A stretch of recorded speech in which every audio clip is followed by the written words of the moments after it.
الرحمن الرحیم نحمده ونصلی علی رسولہ الکریم۔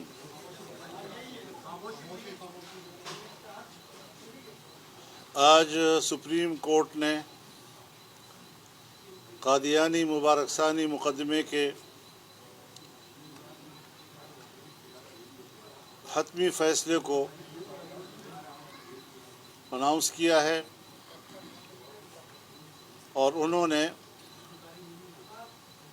گزشتہ فیصلے جو 6 فروری کو اور پھر 24 جولائی کو ہوئے تھے ان کے تمام قابل اعتراض حصوں کو حذف کر دیا ہے۔ میں اس بہت بڑی کامیابی پر پوری قوم کو مبارکباد پیش کرتا ہوں، امت مسلمہ کو مبارکباد پیش کرتا ہوں، تمام دینی جماعتوں کو، ان کے کارکنوں کو مبارکباد پیش کرتا ہوں۔ اور آج سپریم کورٹ پہ تمام مکاتب فکر کے جو علماء کرام شریک ہوئے اور انہوں نے جس یکجہتی کے ساتھ کورٹ کے سامنے اپنا موقف دیا اور سپریم کورٹ کو اپنے موقف کے حوالے سے قائل کیا، یہ سب قابل احترام ہیں اور مبارکباد کے مستحق ہیں اور انہوں نے امت پر احسان کیا ہے۔ اس سلسلے میں اعلان کرتا ہوں کہ کل پورے ملک میں یوم جمعہ کو بطور یوم تشکر منایا جائے گا۔ 7 ستمبر 1974 کو پاکستان کی قومی اسمبلی نے متفقہ قرارداد کے ذریعے، متفقہ ترمیم کے ذریعے قادیانیوں کو اور لاہوریوں کو غیر مسلم اقلیت قرار دیا تھا، اور آج جب پوری قوم 7 ستمبر 2024 کو مینار پاکستان لاہور پر 50 سالہ گولڈن جوبلی منا رہی ہے اور جس دن کو یوم الفتح کے طور پر منایا جائے گا، آج کی اس فیصلے نے گولڈن جوبلی کی اہمیت کو اور دوبالا کر دیا ہے، اور اب پاکستان کے عوام ایک الگ جذبے کے ساتھ اور ایک تازہ ترین فاتحانہ تصور کے ساتھ اس میں شریک ہوں گے، اور انشاءاللہ العزیز عقیدہ ختم نبوت کے تحفظ کے لیے 7 ستمبر یوم الفتح سنگ میل ثابت ہوگا، اور دنیا کی کوئی طاقت اس عقیدے کے خلاف نہ کوئی سازش کر سکے گی، نہ ان کی سازش چل سکے گی۔ یہ امت کی آواز ہے،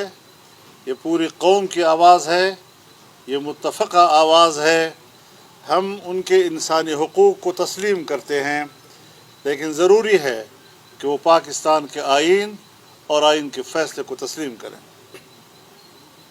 اگر کوئی اور شہری دنیا کے کسی حصے میں بھی اپنے ملک کے آئین سے بغاوت کرتا ہے، اپنے ملک کے آئین کو تسلیم نہیں کرتا، تو اس کے شہری حقوق ختم ہو جاتے ہیں، انسانی حقوق ختم ہو جاتے ہیں۔ یہ عجیب لوگ ہیں کہ اپنے آپ کو اقلیت بھی تسلیم نہیں کرتے، آئین کے فیصلے کو بھی تسلیم نہیں کرتے، قانون کو بھی تسلیم نہیں کرتے، اور اس کے باوجود دنیا میں پیٹ رہے ہیں کہ ہمارے تو انسانی حقوق نہیں ہیں۔ تعجب کی بات یہ ہے کہ ان کا رونا دھونا یہ بھی ہے کہ ہمیں غیر مسلم کیوں کہا جا رہا ہے۔ کوئی ان سے بھی تو پوچھے کہ مٹھی بھر لوگوں، تم نے پوری دنیا کی امت مسلمہ کو کافر کہا ہے، اور غلام احمد قادیانی نے اپنی کتاب میں لکھا ہے کہ جو مجھ پر ایمان نہیں لائے گا وہ کافر ہوگا اور دائرہ اسلام سے خارج ہوگا۔ ساری چیزیں حقائق ہیں، ریکارڈ پر موجود ہیں ساری چیزیں۔ تو اس صورتحال میں امت مسلمہ نے بھی، پاکستانی قوم نے بھی ہمیشہ یکجہتی کا مظاہرہ کیا ہے، آج بھی یکجہتی کا مظاہرہ ہوا ہے اور یہ فتح اس یکجہتی کی ہے۔ اللہ تعالیٰ یہ یکجہتی ہمیشہ قائم و دائم رکھے۔ میں ایک بار پھر سپریم کورٹ کا بھی شکریہ ادا کرتا ہوں، میں پارلیمنٹ کا بھی شکریہ ادا کرتا ہوں کہ اس موضوع پر جب پارلیمنٹ میں بات ہوئی تو ساری پارلیمنٹ ایک طرف ایک پیج پر تھی، حکومت بھی، حزب اختلاف بھی، اور اس مسئلے پر کوئی اختلاف رائے نہیں تھا۔ دینی جماعتیں ہمیشہ اس پر یکجہتی کا اظہار کرتی چلی آئی ہیں اور آج بھی انہوں نے وہی مظاہرہ کیا۔ تو الحمدللہ اس حوالے سے ایک زندگی ملک کے اندر موجود ہے، ایک شعور موجود ہے، ایک احساس موجود ہے، اور انشاءاللہ یہ شعور و احساس اور قوم کے اندر یہ زندگی انشاءاللہ برقرار رہے گی اور قوم ایک زندہ قوم کو ثبوت پیش کرے گی۔ مولانا صاحب یہ فرمائیں کہ جس طرح دینی جماعتوں نے اس اتحاد کا مظاہرہ کیا، اس سے پہلے جب ووٹر فارم سے ختم الوعد کا حلف نامہ نکالا گیا تھا اس وقت بھی اسی طرح کا رد عمل آیا اور اس کو واپس لینا پڑا، اور بھی متعدد مواقع بھی اس طرح سے ہوا۔ کیا وجہ ہے کہ سود پہ بھی تمام مسالک جو ہے وہ متفق ہیں، عدالتی فیصلے موجود ہیں،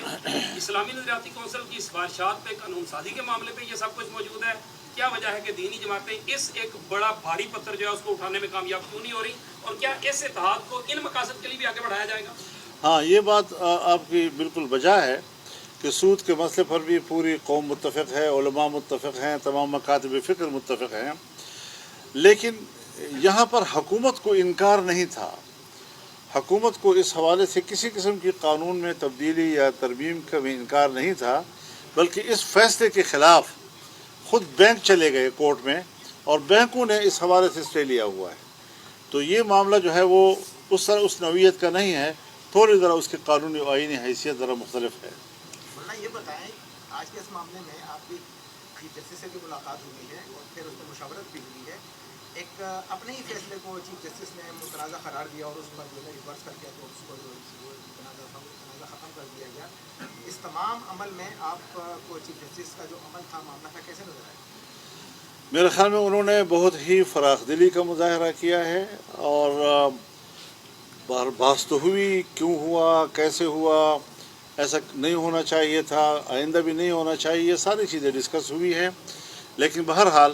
آج انہوں نے جس مثبت رویے کا اظہار کیا، ہمیں اس پر ان کو داد دینی چاہیے اور ان کو خراج تحسین پیش کرنا چاہیے۔ کہ یہ جو پہلے فیصلہ کیا گیا تھا وہ محض لا علمی کی اتفاق تھا یا اس کے مجھے اس کا علم نہیں ہے، میں